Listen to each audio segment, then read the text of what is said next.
That's it. तर दिल्लीच्या आंदोलनाचे राज्यभरामध्ये पडसाद उमटले। यामध्ये मुंबई, ठाणे, पुणे, नाशिक, कोल्हापूर या ठिकाणी तरुणाई रस्त्यावर उतरली। सोनम वांगचुक यांच्या समर्थनार्थ आंदोलक रस्त्यावर उतरली। कोल्हापुरातील शिवाजी विद्यापीठात विद्यार्थ्यांनी आज आंदोलन करत घोषणाबाजी केली। सोनम वांगचुक यांच्या समर्थनार्थ विद्यार्थी रस्त्यावर उतरले होते। यावेळी सुरक्षा रक्षकांनी विद्यार्थ्यांना रोखण्याचा प्रयत्न केला, त्यामुळे विद्यार्थी आणि सुरक्षा रक्षकांमध्ये शाब्दिक वादही झाला। आमचं म्हणणं एवढंच आहे की जे काही चाललंय देशामध्ये त्याच्याबद्दल आम्हाला काही मुख्यमंत्री काढायचं फक्त तर पोस्टर दाखवून ते पण नाही कसं सर। ठाण्यामध्ये शरद पवारांच्या राष्ट्रवादीनं जिल्हाधिकारी कार्यालयाबाहेर आंदोलन केलं। जितेंद्र आव्हाड यांच्या नेतृत्वात हे आंदोलन करण्यात आलं। यावेळी सरकार विरोधात जोरदार घोषणाबाजीही करण्यात आली।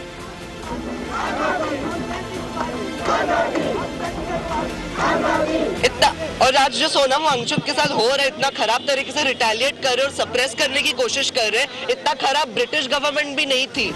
जंतर मंतरवरील आंदोलनाला भिवंडीमधील तरुणांनीही पाठिंबा दिलाय। भिवंडीमधील छत्रपती शिवाजी महाराज चौकात मोठ्या संख्येनं तरुण तरुणी एकत्र आले।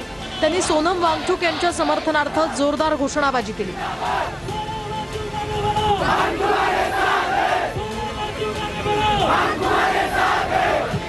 अमरावतीमध्ये सुद्धा भगतसिंग आणि डॉक्टर बाबासाहेब आंबेडकरांचे फोटो घेऊन विद्यार्थी रस्त्यावर उतरले।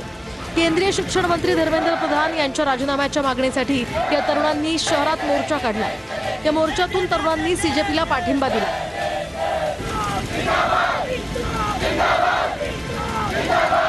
नागपुरातही सोनम वांगचुक यांच्या समर्थनार्थ शांतता मोर्चाचं आयोजन करण्यात आलं होतं। रायटी चौकातील परवानगी नाकारल्यानंतर संविधान चौकात हे आंदोलन करण्याचा निर्णय घेण्यात आला। या मार्चमध्ये ठाकरेंच्या शिवसेनेसह विविध सामाजिक संघटनांचाही सहभाग होता। आंदोलनाच्या पार्श्वभूमीवर संविधान चौकात मोठा पोलीस बंदोबस्त तैनात करण्यात आला होता।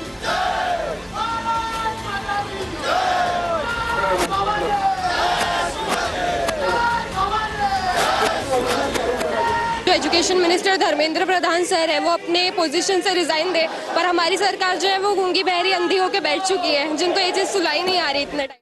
आणि एक महत्त्वाची बातमी आपण पाहूयात। दादरच्या चैत्यभूमी परिसरामध्ये सीजेपीचं आंदोलन सुरू होतं। जेपी नड्डा आणि सीजेपीच्या शिष्टमंडळामध्ये त्यानंतर चर्चा झालेली आहे।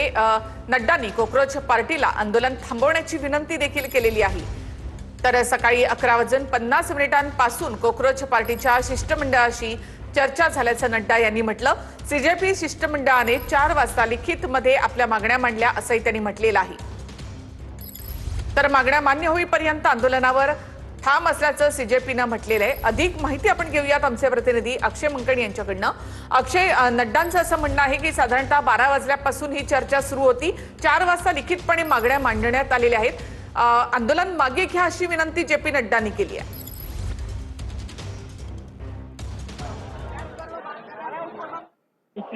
अद्याप संध्याकाळचे 5 वाजले तरी देखील जंतर मंतर जे आहे ते सीजेपीच्या कार्यकर्त्यांनी सोडलेलं नाहीये। देखील मागण्यांवरती हे सगळे तरुणी जे आहेत सीजेपीचे कार्यकर्ते आपण पाहू शकतो की ज्या सोडलेलं नाहीये, अजून देखील आपल्या मागण्यांवरती हे सगळे तरुणी जे आहेत सीजेपीचे कार्यकर्ते ठाम असल्याचं आपल्याला पाहायला मिळतोय। दुसरीकडे आपण पाहू शकतो की ज्या ट्रकवरती आंदोलनाचं नेतृत्व स्वतः अभिजित दिपके, खासदार चंद्रशेखर आझाद आणि त्याचसोबतच सोनम वांगचुक यांच्या पत्नी ज्या आहेत त्या आंदोलनाचं नेतृत्व करतात आहेत, त्या देखील आपल्याला दिल्ली पोलिसांसोबत मिळत आहेत। आणि हे आंदोलन जे आहे ते शमवण्याचा प्रयत्न जो आहे तो दिल्ली पोलिसांकडनं या ठिकाणी होतोय। परंतु दुपारी थोड्या वेळापूर्वी या सगळ्या आंदोलनामध्ये दिल्ली पोलिसांकडनं लाठीचार्ज करण्यात आलेला होता आणि त्यावेळेस मात्र अनेक सीजेपीचे कार्यकर्ते जे आहेत ते जखमी झालेले आपल्याला पाहायला मिळालेले होतं। संपूर्ण तणावाची परिस्थिती जी नक्कीच, धन्यवाद एकूणच माहितीबद्दल।